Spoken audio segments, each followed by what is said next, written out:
What is up, everyone? This is Kronos, aka Adam, back with another WWE Week in Review. It is the go-home shows for Money in the Bank pay-per-view this Sunday. I will, of course, be doing a predictions video on top of both my WWE Week in Review and my AEW Week in Review. It's going to be a lot of content coming this weekend, so don't forget to set up alerts, click the bell, like, share, and then follow me on the social media handles right there.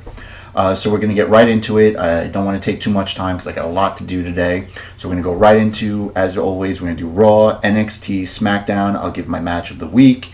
And then, then we'll call it a day for this one.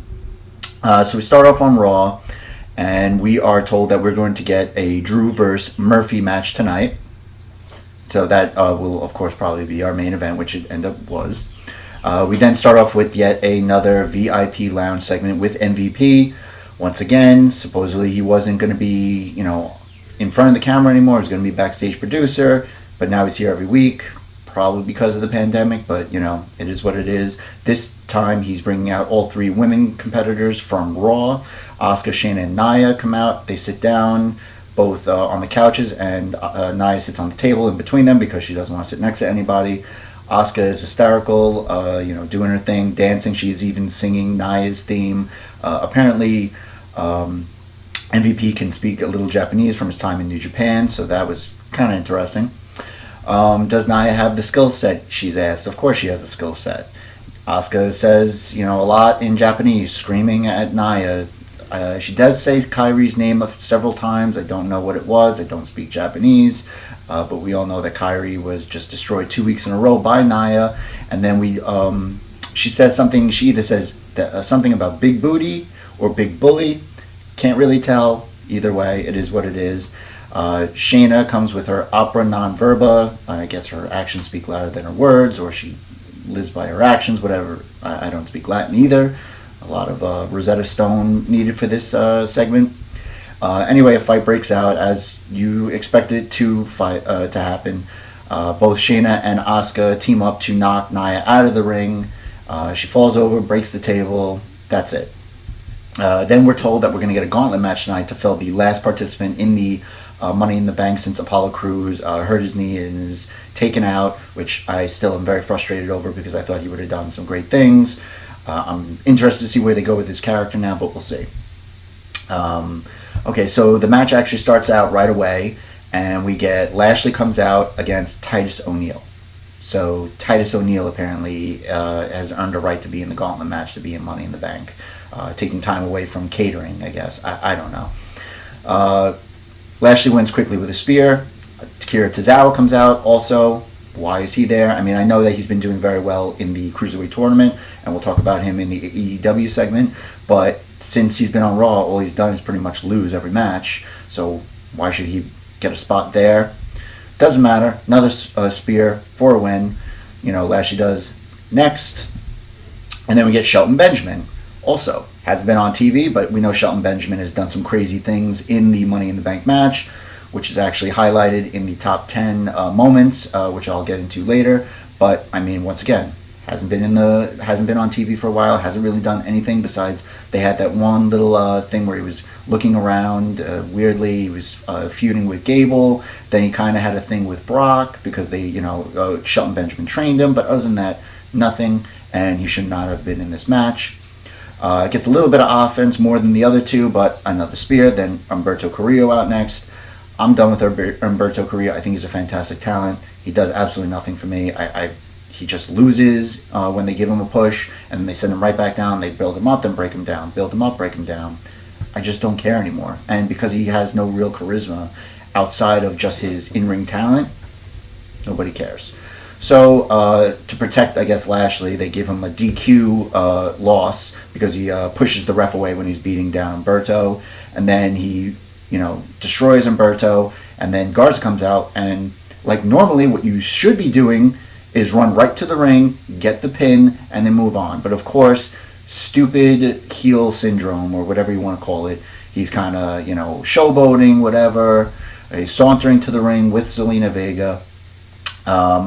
Finally, let's see. So he goes, slowly to the ring. So the picture-in-picture, they actually show Lashley being pissed off and walks away from Lana. Lana's trying to console him. So then we get back to it. He goes for a wing clipper. He's beating up Humberto this whole time, not going for the cover. Humberto's taking all of this. Then Garza goes for the wing clipper and then gets countered into a roller for a win. What?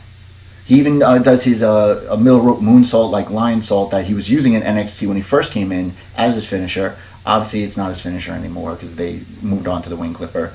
Humberto kicks out of everything, and then he wins. Austin Theory for his second chance because he lost to Aleister Black when 3 weeks ago for Money in the Bank. He gets into the ring. Basically, gets another roll-up loss. Okay, so Humberto Carrillo is now being, built up again. He can't lose. And then now the other thing is that they don't tell us how many people are in there, who's going to be in there. So, as far as we know, this match could be going on for a long amount of time. We have no idea. The final competitor, though, as we're told as he comes out, is AJ Styles. So he is not a zombie. He's not dead.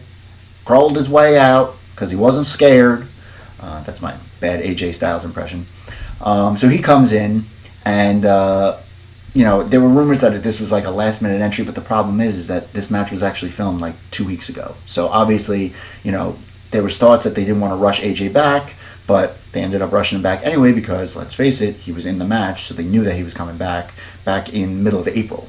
So, so he's back. He ends up winning with the calf crusher. Does what everyone else should have done, just poured on the offense and then won. He then attacks Humberto after a little bit and then does a post-match promo saying that, he crawled his way out, blah, blah, blah, blah, he's back. Makes sense. They needed some more star power, I guess, if they were going to take Apollo Crews out. They needed some more star power. AJ Styles is probably one of my top people to win it, but I'll get into my, who I think is going to win and why they're going to win. And both, I guess kayfabe style and kind of not so much what I'm hearing as rumors, but what I believe because of storylines. But I'll get into that in my preview predictions video. So now they do a top 10 Money in the Bank moment, and now as I said, when they were doing the beating to death of the climbing the corporate ladder, the new one is the risk is worth the reward. Literally, everyone's saying it, and they literally just started it this for the go home shows, and now everyone is saying it. So they do a top 10 throughout the show, but I'm going to give you the 10 now because I don't feel like breaking them up. So we start, number 10 is 2017 when AJ Styles does an attitude adjustment on Kevin Owens on a ladder that's kind of spread across both the ring and the barricade. Looked brutal. Number 9 is 2018, the first Women's Money in the Bank. Ember Moon does a springboard off crossbody off the middle rope onto Sasha onto a ladder. Also looked pretty bad. Number 8, 2013, is when Daniel Bryan wins the championship. Orton comes out to cash in. Triple H was the ref of the Daniel Bryan match. Pedigrees, Bryan, Orton wins, I believe his 7th title, I think they said. 2019, which was the Beast in the Bank last year when Brock Lesnar basically just destroyed Sami Zayn in the back. Nobody knew who did it, so he wasn't going to be in the match. Brock comes in. I still find this really frustrating the way they booked it because Mustafa Ali was literally about to grab the briefcase. He was about to win when Brock's music hit. So from even if Brock sprinted from the ramp all the way to the ring, there's no way that he would have gotten there before Mustafa Ali got the briefcase. But stupid babyface syndrome, he's staring like, what do we do? What do we do? They could have booked that so much better. But anyway, Brock looked great. He was dancing with it. They turned it into like a boombox. It was pretty funny. Okay, so then we get 2006. As I was saying, Shelton Benjamin, he does like a springboard off the ladder, somersault onto all the other competitors. Just look, cool spot. Shelton Benjamin, I mean, back in 14 years ago, he's pulling these moves out, and he still looks in phenomenal shape now. I think they should have given him more of a push, but they don't. Oh, I'm about to drop something here. Uh-oh. What happened? Did I drop something? Uh-oh. Sorry. So then we get number 5, 2019. Bailey wins and cashes in the same night. That's when she beat Charlotte Flair, and she's actually held the title since then. We get number 4, the men's Money in the Bank from last year, 2019, when Andrade did a sunset flip powerbomb on Finn onto a ladder that was between the ropes and the ladder in the middle of the ring. Finn's body bouncing like that was just ridiculous. I mean, that looked awful. And then we have 2006 Elimination Chamber when Edge cashes in on Cena and wins the title. We get number 3, 2006. No, that was the number 3, the Elimination Chamber. Number 2 was Jeff Hardy seated senton on Edge through the ladder. That looked ridiculous, and that's used all the time. And then the number 1, which little sidebar on, but Seth cashes in 2015.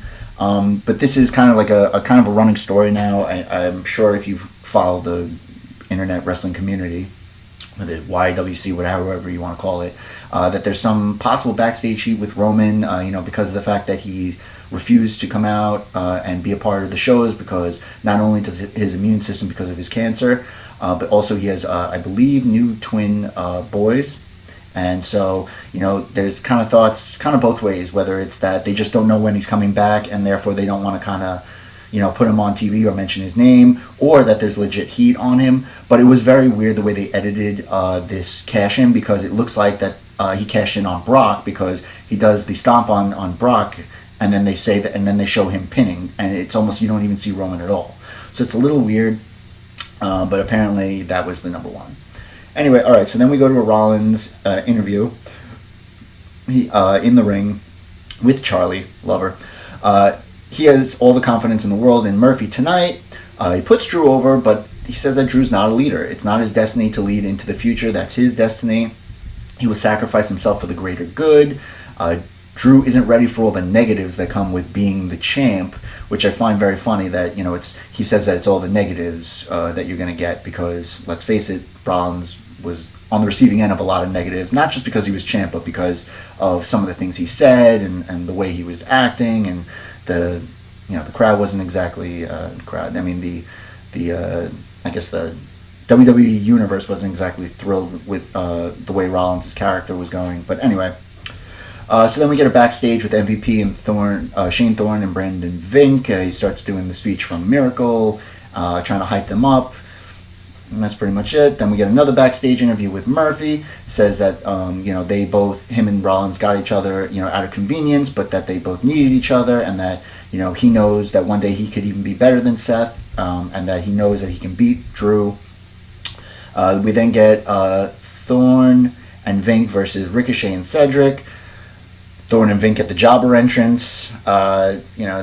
They starts out with Ricochet and Cedric tag teaming action on Thorne, still doing some of those Young Bucks types maneuvers. Vink comes in, distracts Cedric on the outside. He gets in, starts manhandling Cedric. Eventually, Ricochet gets the hot tag. He does a flip off. Ricochet does a flip off of Vink, then Insecurity, which is pretty cool. We get a top rope Rana on Thorne by Ricochet. Ricochet and Cedric take turns hitting Thorne in the corner, then a tornado DDT by Cedric. The tag is to Vink. Thorne gets a cannonball on Cedric in the corner. They both go to the outside. Ricochet super kicks Thorne, but then gets a big boot by Vink for the win. So Brendan Vink and Shane Thorne get their first victory clean. Once again, this is kind of interesting how they're doing this with Ricochet and Cedric. I've been saying it, it's like 50-50 booking. I don't get it. I guess obviously they got to try and build up the tag division in Raw, because as you can see with SmackDown, there's literally nothing pretty much besides Street Profits and Viking Raiders, and even that, we'll get to in a little bit, but there's no real tag teams, so I guess they have to kind of build them up, but I don't understand, how they're doing this, so, I guess it's just a wait-and-see approach. We then get Street Profits versus Viking Raiders. Street Profits start off with a promo about the Performance Center where they met, they broke bread, they became brothers. And then Viking Raiders come out. So then there's a back body drop on Ford, and I mean he must be made of like the same stuff Gumby is made of, because his legs bend in an awkward way, and it looks like he broke his ankle, but he doesn't. Ivar with a big boot and a fun splash on the outside to Dawkins to keep him from getting in. There's a top rope splash by Ivar on Ford, but he only gets a 2 count. Dawkins eventually gets the hot tag, cleans house. They do an assisted sliced bread, which they try to, that fails, but I always love the sliced bread because I'm a big fan of Motor City Machine Guns. Eric throws Ivar into Ford in the corner, and this is just like from all their matches, it's the same thing. You hear Ford do the, crazy yell, and he gets crushed. I mean, he's done it in NXT, he's done it on Raw. I mean, it's I don't know, it's a little ridiculous, but it is what it is. So they work over Ford until he finally gets another hot tag to Dawkins. There's a commercial break, which is very odd because they say that next week that Becky Lynch will confront the winner of Money in the Bank. So basically they've just telegraphed now who's going to win Money in the Bank, or at least what brand on the women's side is going to win it, because why would Becky Lynch confront anyone from SmackDown for winning? Because apparently you're only allowed to challenge your own brand's champion, whereas I thought it used to be you can challenge any champion on either brand. But I guess they're just doing it this way for whatever reason. So apparently now it's going to be Shayna, Nia, or Asuka, because unless they're just idiots. So they could be trying to swerve us. I don't know, but either way, it just seems very odd that they would make that kind of a commercial and make that kind of statement. Anyway, back to the match. Street Profits are doing some offense on Eric. Ivar comes in finally, cleans house, does a Bronco Buster. They hit their big splash, which is known as the cash out. That's Street Profits, but it gets broken up by Eric. Eventually, they get a Viking experience on Dawkins for the win, but it's a non-title match. But it kind of goes to what they've been saying, that Street Profits can't beat the Viking Raiders. So I don't know if they're going to announce something maybe for Money in the Bank, or they're just going to try to stretch this out a little bit as they try to build up the tag division. We'll see. But once again, Street Profits, their champions lose. I mean, it's a little frustrating because I wanted them to get the win, but I understand, if they got the win there, then what's the point? You need to keep the feud going, I guess, a little bit longer. Backstage interview with Drew, calls him Buddy. Then he's, is it Buddy? Is it Murphy? He doesn't even know his own name, but obviously Drew didn't mean to say Buddy, but he recovered fine. He said he must have hit him harder than he thought because Murphy thinks he can win. But if he's willing to sacrifice, and Seth is willing to sacrifice him, who is he to deny a slaughter? We then get a backstage interview with Viking Raiders. This is very weird because Eric is talking like in kayfabe.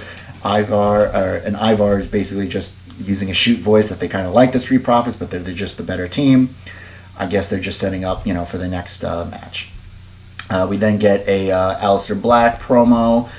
He's in a room with a lot of smoke, asking AJ how it felt to be buried. You're going to throw me off a roof, blah, blah, blah, blah. He's going to win it, and that's it. And then we get another backstage with Ray. This is just regular backstage, not any kind of theatrics. He just knows that he has more matches behind him than in front of him. He says it's going to be a very unique match, and he's going to do whatever he can to win. We then get Charlotte Flair coming out with a promo. Then Liv interrupts. Hey, Liv is like, do you remember me? And then obviously Charlotte, is like, I guess you just want my attention. I'm supposed to take the new Liv seriously. The usual, you were born with a silver spoon in your mouth, which Charlotte Flair says, I wish you would have come up with something a little more original. I hear that all the time. Maybe you were going to say that I was your dream match or something. So they just get into a match starts. Charlotte, is using her power because she's taller, stronger, faster, better. Liv starts to get a little bit of offense, but then gets knocked right back down with a clothesline. This match was pretty much never in doubt, obviously.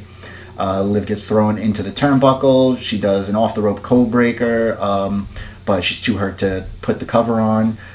Tries to go for a Rana, but gets powerbombed for a 2 count. She gets another code breaker, but bad selling by Charlotte. She just kind of took it really weird, but it just gets a 2 count. She goes for the Oblivion, but it gets countered into a figure 8 for the win. And that's it. So once again, Liv Morgan, 50-50 booking. I don't know what they're going to do with her. We're supposed to take her seriously, but she loses to the good people, to the people that she's supposed to lose to, and sometimes wins against the people she should win against. The new Liv is basically the same Liv, just not looking more like Harley Quinn. We then get our main event of Drew versus Murphy. Seth comes out to observe the match. Goes right to the outside. Drew is dominating. They finally get back in the ring. Murphy starts to make a comeback. Seth starts to make his way to the ring as he's watching. Murphy's hitting him with the chops. Drew just no-sells him and then hits him with one and knocks him completely down. Hits him with a Glasgow kiss. Slap by Drew while Murphy's on the top rope, sends him all the way out to the barricade. Then they get back in the ring. Drew hits with a top rope clothesline with a kip up. He goes for a top rope air raid crash, but it's countered into the cheeky blinders, which is the kind of bends him over, and then while he's standing on the ropes and hits him with the super kick in between his legs, then to a power bomb, but there's only a kick. Drew kicks out after one. He starts to mock the countdown, Murphy does, and then gets a Claymore for the win. Rollins fakes that he's coming in, leaves up the ramp. Drew goes to celebrate. Then Rollins sneaks back in for a super kick. He goes for a stomp, but gets Claymored. So Drew is standing tall at the end. So, obviously you hear about the math, the famous Who Stands Tall on the Go Home show for the math. I don't know. It's maybe like 60%. So it's not even like that big of a math, stuff. So anyway, that was Raw. We're going to jump right into NXT. As teased last week, we're going to get, we start off with Johnny Gargano versus Dominic Dijakovic. Johnny has a new song, a new Tron. The new slogan is All Heart, No Soul instead of the Rebel Heart. So Johnny tries to attack Dijak's legs right away. And I'm going to say Dijak because Dijakovic is too much. Dijak is just too powerful. He does like a rib breaker on Johnny and then tosses him like a rag doll. I mean, he's just so much bigger and stronger. Johnny fakes a knee injury for a second just to kind of distract Dijak, then chop blocks Dijak going after his knee because Dijak had knee surgery not that long ago. He tosses him with a suplex. Dijak, gets a 2 count on Johnny. Candice comes out. Dijak says, if you get involved, it won't be good for you. Once again, bad impression of Dijak. Johnny dumps him to the outside, then suicide dive. They get back in the ring. Dijak hits a cyclone kick for a 2 count. Candice tries to help Johnny by pulling him out of the ring. Dijak pulls Johnny back in, warns her again not to get involved. Dijak goes for a feast your eyes, but gets caught into 2 super kicks. Only a 2 count though. Johnny goes for the turnbuckle pad, tries to get it. The ref sees him, stops him. He receives a choke slam bomb, but only for a 2 count. Kicks out. He goes while he has Dijak on the second rope. He tries to go for like this float over power bomb, but obviously Dijak is too strong, holds on to him, and then Dijak does a backflip out of it, and Johnny's just one of those like, I can't believe this guy did that. He's so big and strong. How does he do the backflip? Johnny eats a super kick. Then once again, Dijak goes for a feast your eyes, then goes for a power bomb attempt. Johnny's able to pull off the cover while that's going on. He then Ranas him into the steel and then hits his slingshot DDT, which he is now calling One Final Beat for the win. So Johnny Gargano, new attitude. Well, not really new attitude because he was heel for a while anyway, but this newest incarnation of him gets the win on Dijak. I think it's the right move. I think this is a good kind of feud to have for a little bit, especially, because he really has nobody else. Ciampa is going to be, they're done essentially, and he's going to be feuding with Cross. He's not going to be doing with Finn. Finn has the mystery attacker we'll get to after. So I think this is the right move. And, I'd like to see some more matches between the two of them because Dijak is really talented, can put on some bangers, and Johnny is just, he's not the best bout machine, but he's certainly close to it. So then we get an Imperium vignette. They've been dominant. Matt Riddle and Timothy Thatcher besmirched the belts, and they are officially challenging to a tag title match. Pretty standard. Then we get Group B action in the interim Cruiserweight Championship tournament. Tozawa versus Gallagher. Tozawa is 1-0. Gallagher is 0-1. Akira starts off with the octopus lock right away. Then Jack Gallagher gets a Samoan drop. Akira does a release German suplex on Gallagher and spiked Jack on his head. It was brutal. It was rough. Eventually they get fighting on the apron, and Tozawa gets a DDT on Gallagher and then throws him back in, gets a senton from the top rope for the win. So he goes to 2-0. Gallagher's 0-2, essentially out. Then he has a quick post-match interview. He says he doesn't know Phantasm, but he's going to beat him. Pretty much it. We then get a Xia Li versus Chelsea Green match. Robert Stone comes out for the Robert Stone brand to introduce Chelsea Green. She's wearing like this like half bridal train, and kind of indicative of her old gimmick of the hot mess from Impact. If you don't know, you can definitely look it up. She kind of was like a scorned lover, stood up at the aisle, and she started doing this gimmick where she was like half normal, half hot mess. It was pretty funny and pretty cool, and I kind of liked it, and I think they could do something like that eventually, but right now they just make her, kind of just like this, really good wrestler who's really attractive and has like kind of like the whole total package type gimmick. So she throws the train into Xia Li to get a quick advantage. Almost immediately, Aaliyah comes out and is trying to trip Xia Li, then tries to jump on the apron, gets kicked in the face, and while Xia Li is distracted, Chelsea Green hits her move, the I'm Prettier, for the win. Pretty quick. While Aaliyah is on the floor, she's kind of distraught, upset, because I guess her plan failed. But Robert Stone kind of helps her up, and it's almost like, even the announcers are starting to think, maybe is he recruiting? Because she doesn't act as if she's like happy. She's kind of surprised, upset still because she got kicked from Xia Li, and she kind of walks off. She doesn't walk off with them. She kind of just, hightails it out of there. So we'll see if this is, maybe, building another member of the Robert Stone brand, if he's building just a female stable, or if he's going to add any of the men's division to it. I don't know. I think it would be smart to because there's not many. I mean, as far as I know now, I don't think there's a single faction right now in, besides, I guess, Zelina Vega with her faction, but she's not really an active competitor. So, I mean, she kind of does once in a while, but like a full active competitor of men and women combined, haven't seen that yet. So we'll see if, that ends up happening. Real quick on the commentary, I do appreciate that they were trying to do a little better of the going back and forth and kind of not stepping on each other, because you could tell obviously they're still not together.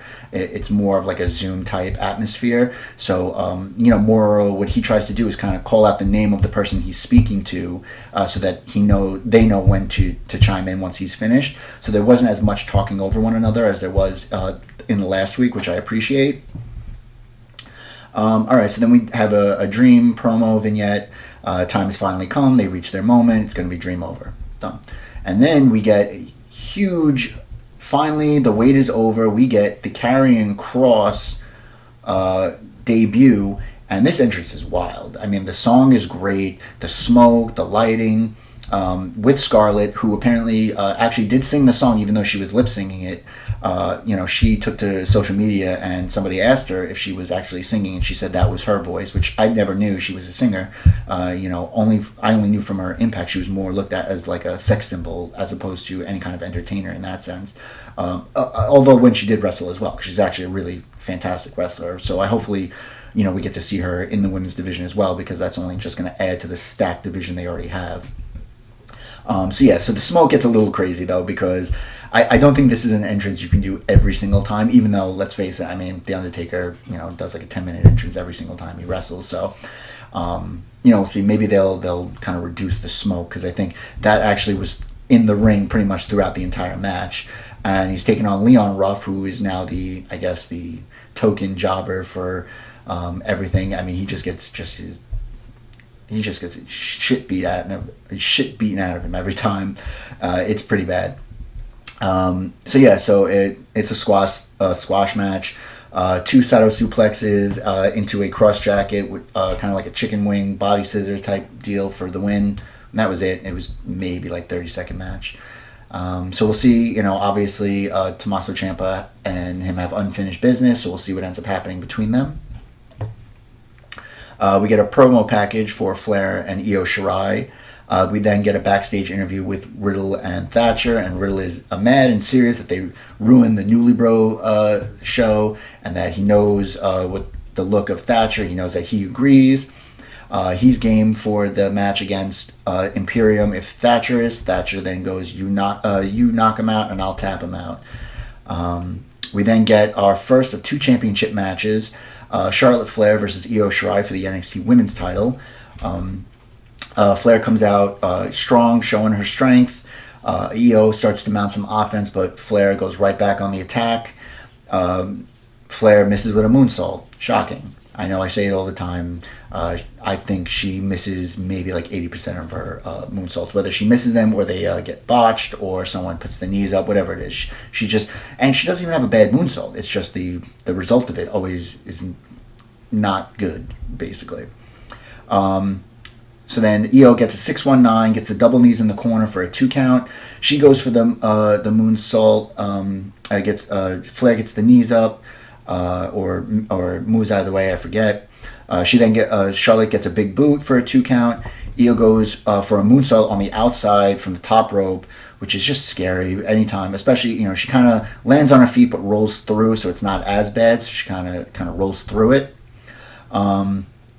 And then Charlotte breaks out a kendo stick, and then the match is called out, which is basically just kind of like a repeat of the end of the match with Ronda in Survivor Series 2018, where she just beats the crap out of Ronda with the kendo stick, and it's a no contest.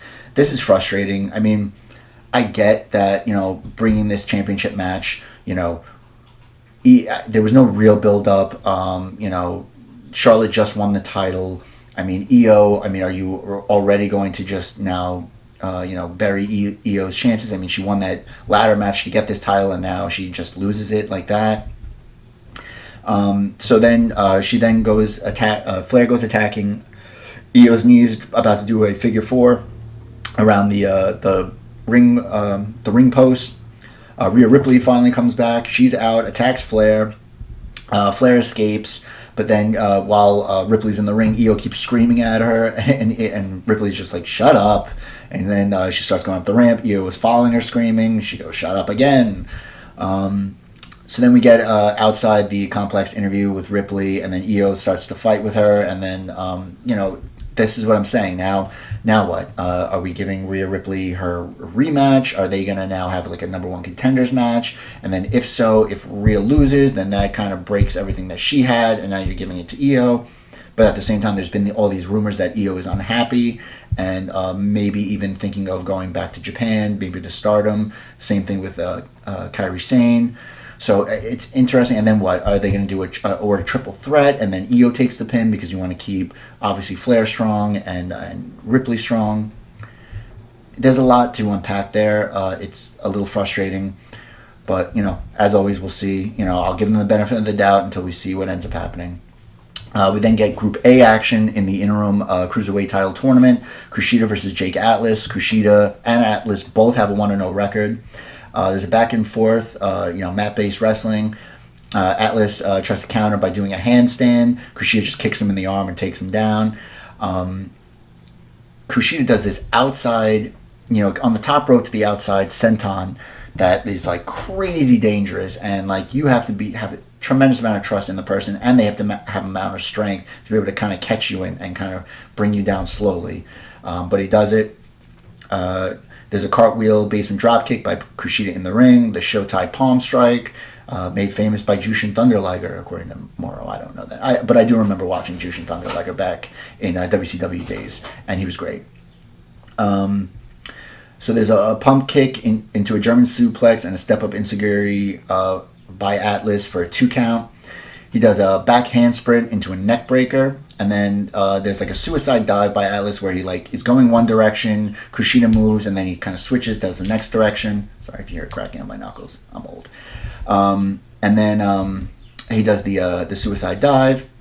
Then there's a springboard into the ring by Jake Atlas, to which Kushida counters, catches him in an armbar for the win. I mean, those armbars come out of nowhere. We get a post-match interview with Kushida. He's going to honor the champions of the past, and he's going to win. Pretty much it. Same thing like with Tozawa. Obviously English isn't their strongest language, so they kind of just hit their quick beats and then be done with it. We then get Finn Balor comes out. This is where I get a little frustrated. So we first start off 2 weeks ago where it looks like he's not only beat but abducted. Then we find out the week after that he wasn't abducted, he was just beat up and Regal gave him the night off. And that he's going to confront his attacker. Now we find out he's going to not confront his attacker because he doesn't know who his attacker is. What? Like each week you're giving us a different narrative. It doesn't make any sense. And then on top of that, you have him come up to the podium where there's no mic stand, so he's got to kind of slouch. It just looks, the aesthetics of it looks stupid. But, what are we doing here? It makes absolutely no sense. He's abducted, he's not abducted. He knows his attacker, he doesn't know his attacker. And then he's just spouting off just wrestling lingo. He's going to go, Okay, so I knew that was going to happen. I tried to put some cardboard up to block out all this light here because I need to get shades. And the cardboard fell because I'm just lazy and just put it up standing up. Just a piece of cardboard. So, sorry for the glare, everyone. You're going to have to deal with that. All of the 2 people who watch these videos, and we know who you 2 are. Thanks, guys. Anyway, so he doesn't know who attacked him, but he's going to confront them. He's going to call them out, whoever it is, next week. And that's pretty much it. We do get the announcement that there is going to be the tag team title match, so Imperium versus Riddle and Thatcher next week. We then get a match, Cameron Grimes versus Denzel DeJohnette, who is, another perennial, kind of jobber guy for, this string of matches. Grimes goes for the cave-in immediately, but he gets a bunch of suplexes, and then gets the cave-in, so maybe a minute-long match. Gets the cave-in for the win. He then grabs a mic, does a post-match promo. It's Grime time, and that someone, apparently to get ahead, you got to beat up Finn Balor, but someone already beat him to it, and that if he had the chance, he would have beat him up. And Finn Balor just was like, call my name. Starts going to the ring, gets in the ring, and then as Grimes is, kind of carrying on, he finally sees Balor, and, Balor's like, oh, you're going to slap me, huh? You're going to slap me. And it's just so funny because Grimes drops his kayfabe voice, starts to shoot voice, like, hey, man, I'm sorry, man. I'm just trying to do something here, man. No, another time. And Balor keeps egging him on, saying, oh, you're going to slap me. You say you're going to slap me. Well, slap me. So eventually Grimes makes the attempt, gets punched, double stomp, sling blade, gets out of the ring, and then kind of runs away. Apparently there's Finn Balor goes to the camera, says there's a snake hiding in the grass, and you got to cut the head off the snake, and a match gets announced between the 2 of them for next week. We then get our main event, which is the Velveteen Dream versus Adam Cole for the NXT title. Cole's entrance is great, baby. Adam to Adam. This was another wonk finish. I'll get to it, but it kind of frustrated me with NXT this week. So we get the entrance. He misses the Purple Rainmaker, Velveteen Dream. Adam Cole gets a pump kick into a backstabber for a 2 count. Then hits him with a Ushi-Goroshi for a 2 count. It just boils down to a slugfest. The Undisputed Era, Strong, and Bobby Fish start to come down. But Dexter Lumis apparently comes out crawling under the ring. Super creepy. Fights off them. And then he kind of tosses Strong up as the ref is coming out. So the ref takes a ref bump and he's out. Velveteen Dream goes to the outside, takes everybody out, comes in, Purple Rainmaker, there's no ref to count.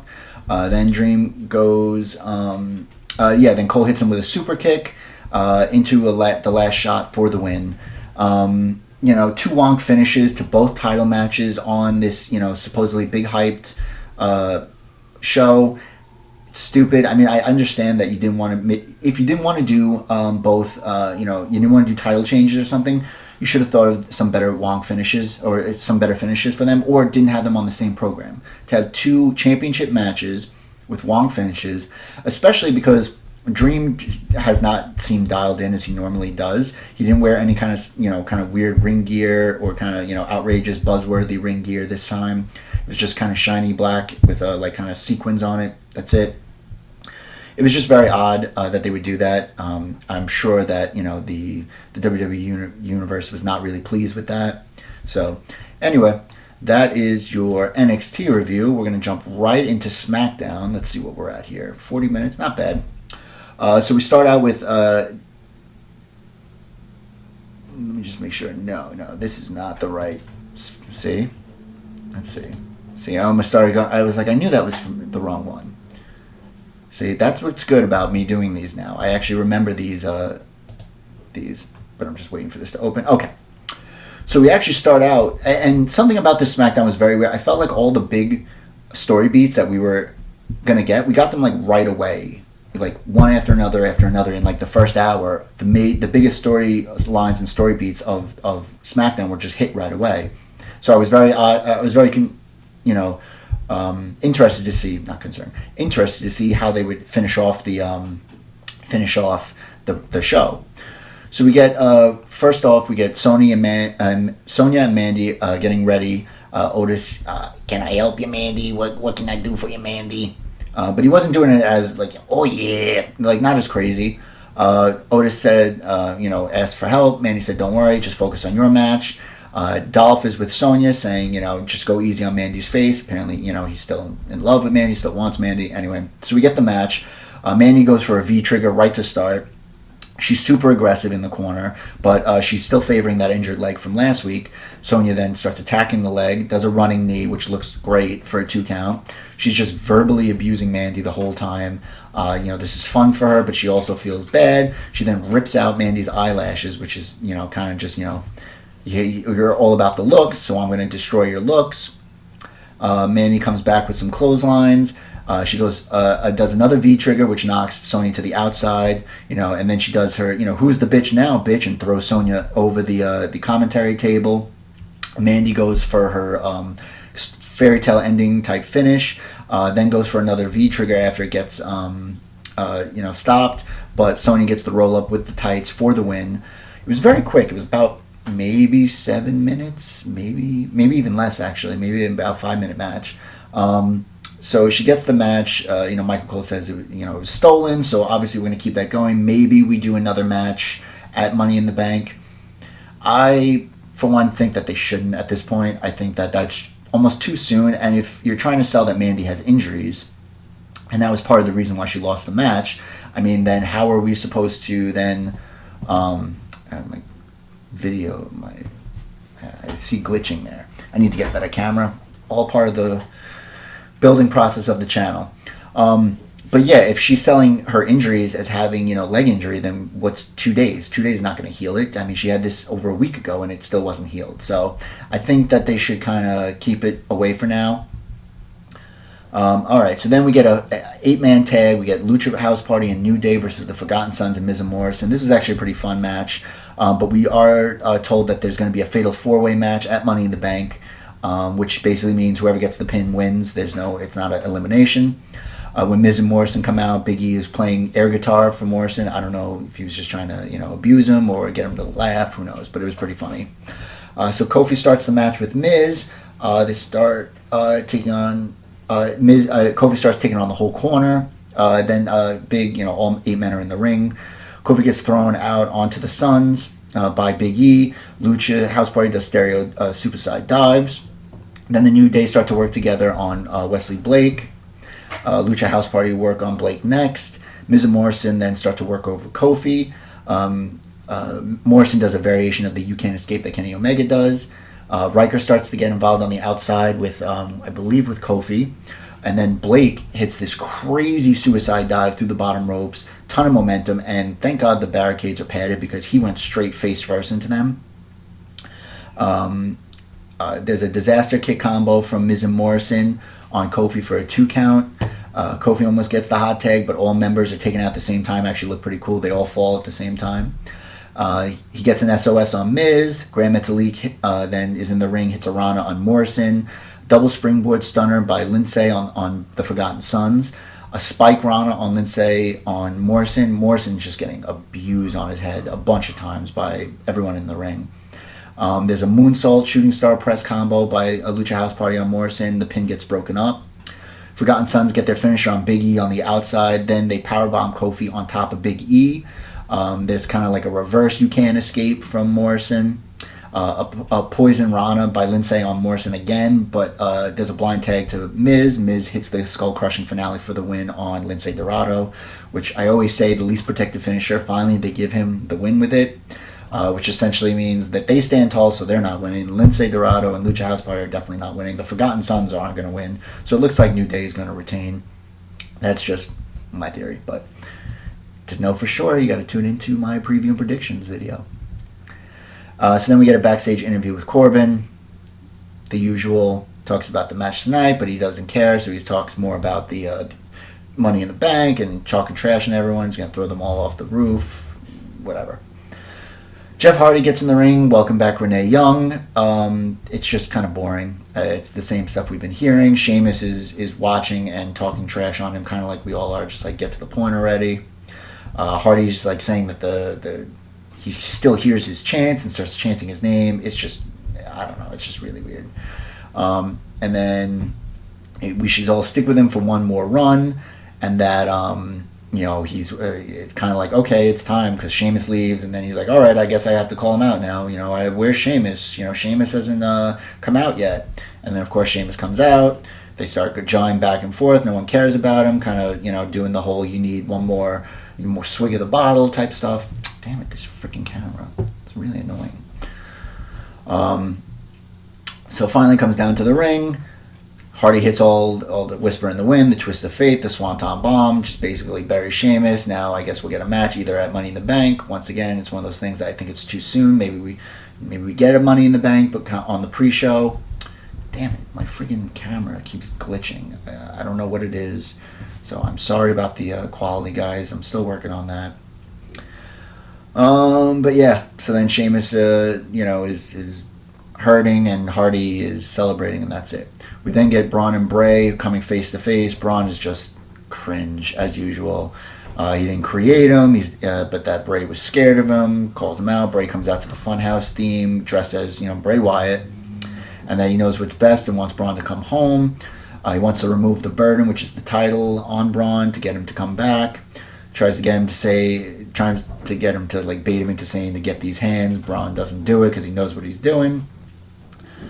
Braun says he doesn't know him. You don't know anything about me, blah, blah, blah. This is just a taste of thing. Bray says this is just a taste of things to come, then pulls out the sheet mask. I can't tell if Braun is looking scared, concerned, or just angry. He just doesn't emote very well. But he says that he is home and he has this build, and he'll be left to play with, Bray will be left to play with the puppets, because the puppets then start to show up and say, come home, come home. Then Braun does the bye, see you next week, or see you Sunday. And then, Bray apologizes, says he tried. So we'll see, what ends up happening in that match. Backstage, Bryan and Drew Gulak ask how Mandy is to Otis. She's upset, but she'll be fine. They ask if Otis heard what Corbin said about him, because Corbin was just saying he's fat. He said no. He's like, all right, well, come, let's talk about it, which basically kind of lets us know that Elias will not be the guest, guest partner for them in the 6-man tag. We then get our Sasha Bailey versus Tamina Lacey that was announced last week because of the backstage brawl. Tamina attacks both to start. They chop block by Bailey, and Sasha into the wall on Tamina.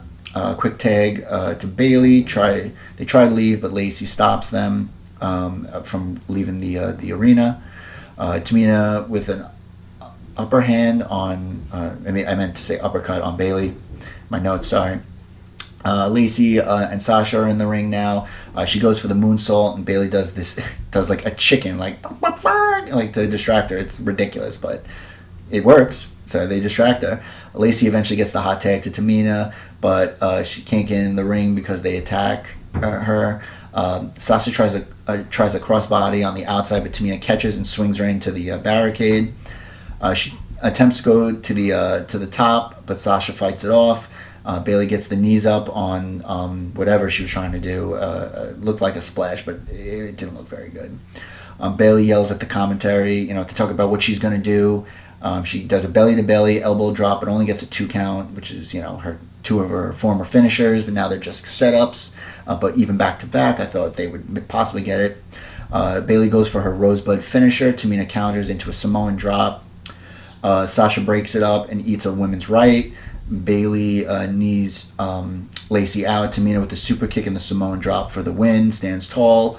I mean, even with the math, I didn't think that she was going to beat Bailey because I don't see Tamina being the new SmackDown champion.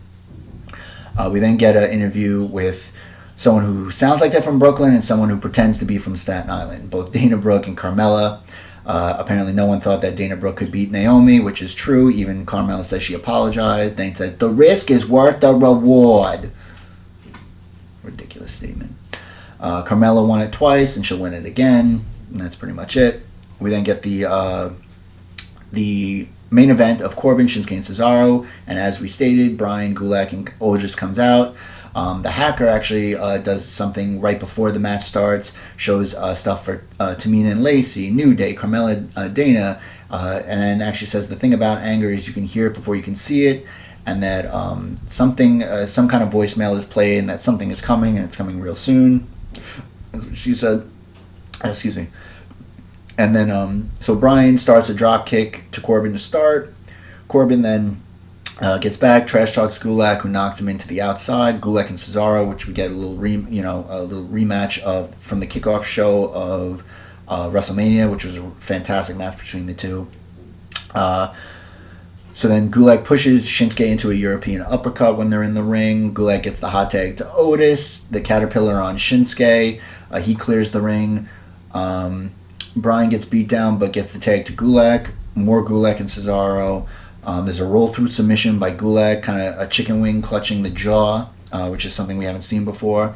Then he hits the Gulak, but it's broken up by Shinsuke. Cesaro hulks up Otis by hitting him in the stomach. He starts gyrating and pelvic thrusting. Otis gets posted, and Brian also attacked on the outside. And then Corbin gets a deep six on Gulak for a win, which never happens. I mean, I've never seen it as a finisher before. It's just a setup move, but he gets the win with it. So the brawl breaks out all over. Corbin tries to get the briefcase. Brian brawls with him, takes him off the ladder.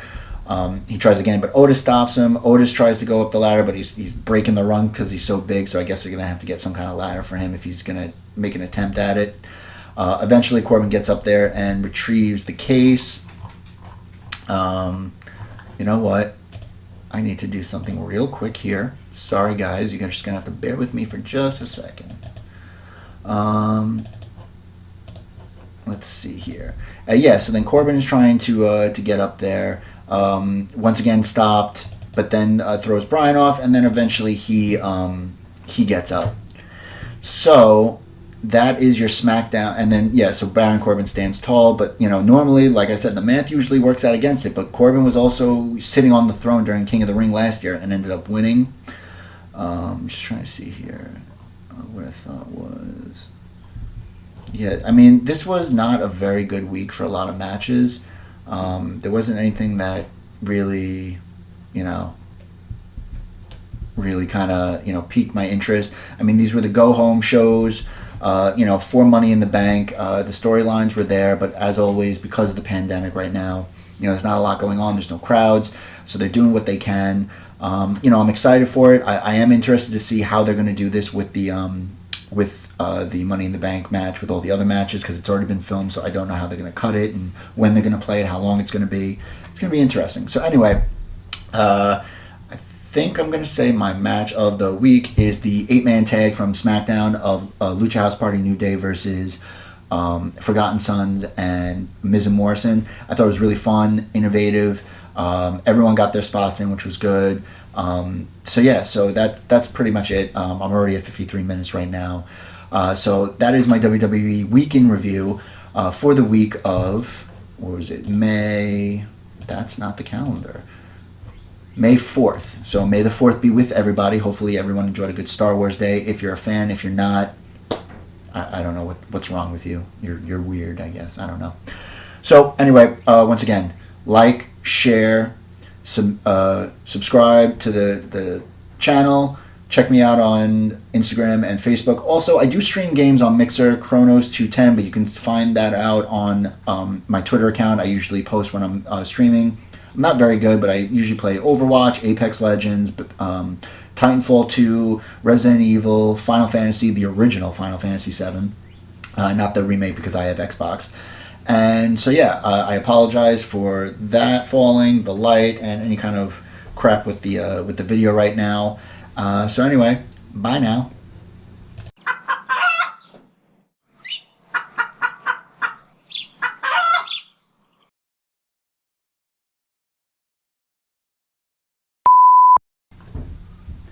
Banzai! Wi-Fi! Marble Rye! Air Dry! Bill Nye! That guy!